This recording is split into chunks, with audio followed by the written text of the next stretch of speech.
కొంత మన దగ్గర ప్రభావం చూపలేదు, కానీ బయట ప్రాంతాల ప్రభావం చూపింది. కాంగ్రెస్ అధికారానికి వచ్చిందా? మరి ఏమైంది? నువ్వు ఇచ్చిన 15,000 3 పంటలు ఎగ్గొట్టిండు అని చెప్పి అంటుంది. ఇవాళ ఏమైంది? ఎవరికైనా 5 ఎకరాలు ఉంటే 10 ఎకరాలు ఉంటే కేసీఆర్ గారు ఏకమొత్తంగా రైతు బంధు ఇచ్చిండు. 5 ఇచ్చిన 10 ఇచ్చిన. ఇవాళ ఏం చెప్తుండో, నేను ఒక ఎకరానికి ఇస్తా 6,000 అని చెప్పాను. 1 ఎకరానికి ఇచ్చేట ముందుగా. రేపు కేసీఆర్ గారు జగిత్యాలకు వస్తున్నారు కాబట్టి నేను మళ్ళీ ఇంకొక ఎకరానికి ఇస్తాను. 1 ఎకరానికి పెద్దన్న నీకు ఆయన ఉన్న 10 ఎకరానికి వస్తుంది ఆశపడ్డు చూడు నీ అక్కడ గమనిస్తుంటావు. నేను అందరు కూడా గమనించండి చెప్పంటున్నా. నిన్నటి దాకా ఇచ్చింది 1 ఎకరానికి, రేపు నీకు నాకు ఎంత ఉన్నా కానీ మళ్ళీ ఇవ్వబోయేది 1 ఎకరానికి. నిన్న 6,000 ఇచ్చిండు, రేపు 6,000 ఇస్తాడు. నాటు 10 ఎకరాలు ఉన్నదే నాకు అంటే 10 ఎకరాలకే 10 ఎకరాలు రావాలని కోరుకుంటా కదా. వాడు ఇచ్చేది ఎంతకి ఇస్తుండో, ఎకరము ప్లస్ ఎకరము 2 ఎకరాలు. 5 ఎకరాలు అట్లా పడి ఉంటుంది.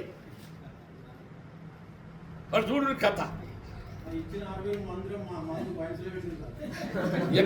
నిజమే మరి.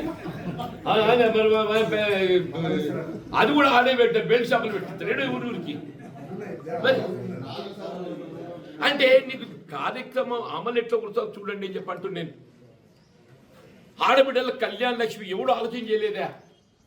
కేసీఆర్ ఆలోచన చేసి కళ్యాణ లక్ష్మి అన్నాడు. ఒరికి అమ్మ ఇది పోయింది, 50,000 ముందు మొదలు పెట్టిండు. ఇది మంచి కార్యక్రమం, ఆడబిడ్డలకు ఏదైతుందో తోడ్పడుతుంది. 50,000 లక్ష చేసిండు. ప్రతి కుటుంబం, ప్రతి ఆడబిడ్డ, ప్రతి తల్లి తండ్రి ఏదైతుందో మా పెద్ద కొడుకులకి కేసీఆర్ మమ్మల్ని ఆదుకుంటుండని చెప్పని అందరూ కళ్యాణ లక్ష్మి మొగ్గిద్దని చెప్పండి. ఓకే నాలాంటి ఇంత తెలివి ఉన్నది కదా. ఇలా బీఆర్ఎస్ ఎట్లా దెబ్బ కొట్టాలి, వాడు నచ్చిస్తాను నేను ఒకటి కొడతా అని చెప్పని ఇంకో సులభం ఇద్దాం మనం నేనే కొట్టించిన. అబద్ధం ఉండదు, నేనే కొట్టించిన. నేను ఎందుకు మంచి కోసం చెప్పిన. అది ఎలా రేవంత్ రెడ్డి మా డబ్బు చుట్టుకున్నాను. నువ్వు ఆడబిడ్డలకి ఇయ్యు. నువ్వు ఎవరికి అప్రపాలు చేస్తున్నావు, రాష్ట్రాన్ని అప్రపాలు చేస్తున్నావు. ఏం చేస్తున్నావు? ఈ పెట్టుబడి అంతా హైడ్రా అంటున్నావు.